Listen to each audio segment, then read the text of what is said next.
अस्माकं मध्ये राराजमानाः तत्र भवन्तो भवन्तः श्रीमन्तः विद्यावन्तः नानाशास्त्रैकभास्कराः डॉक्टर श्री अमृतलाल भोगायता गुरवः अत्र राराधन्ते तान् सादरं निवेदयामि यत्ते अत्रागत्य स्वीयान् भावान् प्रकटयन्तु।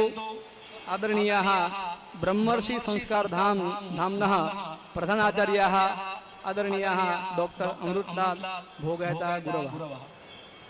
भवानी शंकरौ वंदे श्रद्धा विश्वास रूपिणौ याभ्यां विना न पश्यन्ते सिद्धाः स्वान्तस्थमीश्वरम्। आदरणीय पूज्य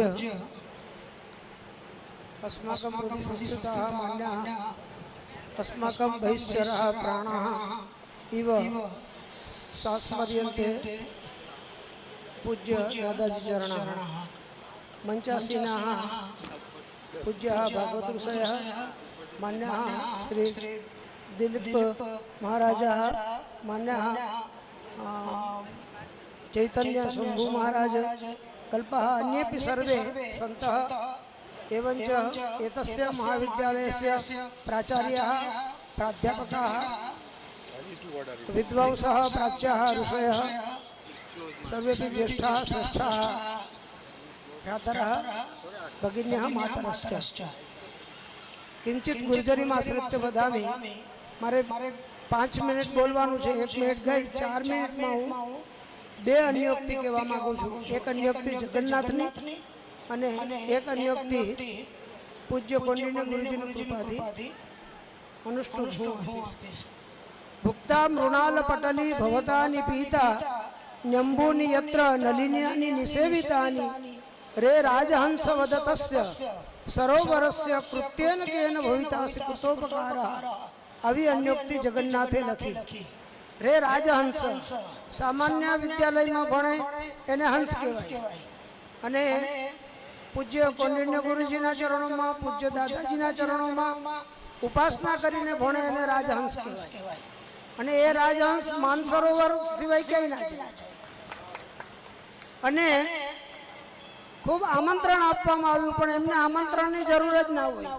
महाकवि कालिदास एम के जेम हंसमाला छे ए गंगाने आ किनारे शरद ऋतु आवे एटले पोतानी जाते जाय एम अवसरे ने अवसरे आ बधा राजहंसो भूमिमांथी अहींया रत्नों ने लेवा माटे आवे। ए सुभाषित रत्न होय ए शास्त्र रत्न होय ए सूत्र रत्न होय आ बधा रत्नों ने मेळववा माटे अहींया आवे। एवा बधा ज राजहंसो एने राजहंसो ने उद्देशीने जगन्नाथ लखे कि आवा प्राच्य ऋषि कुमार होय तो भुक्ता मृणाल पटली। राजहंस त्यारे मानसरोवर पासे आवे गंगा तटे आवे त्यारे पहला तो ए कमळनो जे नाल होय एनुं भक्षण करे।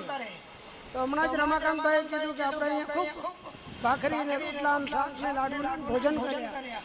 भुक्ता मृणाल पटली निपीतानी अंबुनी अहींया खूब मजाना पंचामृत ने चरणामृत ने बधा पवित्र पान कर्या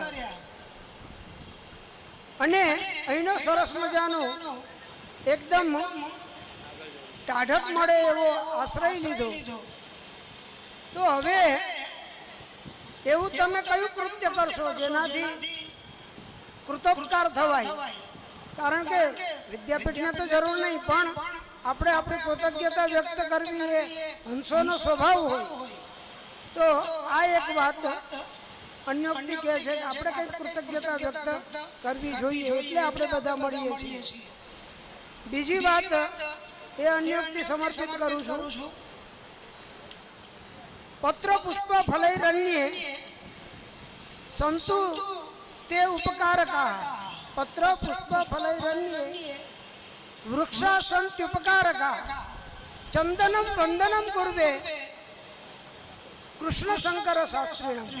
चंदनं वंदनं कुर्वे कृष्ण शंकर शास्त्रिणम्। जगत में केटलाक वृक्षो एवा होय जे पांदड़ा आपीने बधानो उपकार करे। जेम के नागरवेलनुं पान बधा जमे पछी नागरवेलनुं बीडुं ले तो केटलाक वृक्षो पांदड़ुं आपे।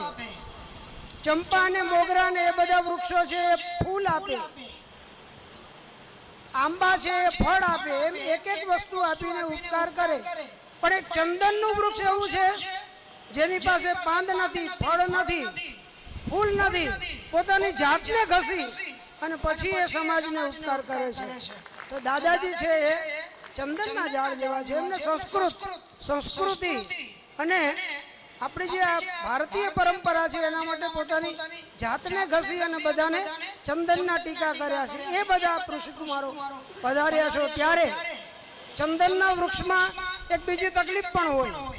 કાલાંતર થાય ત્યારે ચંદનનું વૃક્ષ હોય એમાં કેટલાક સર્પાકુલમ સવૃક્ષા ભવતિ.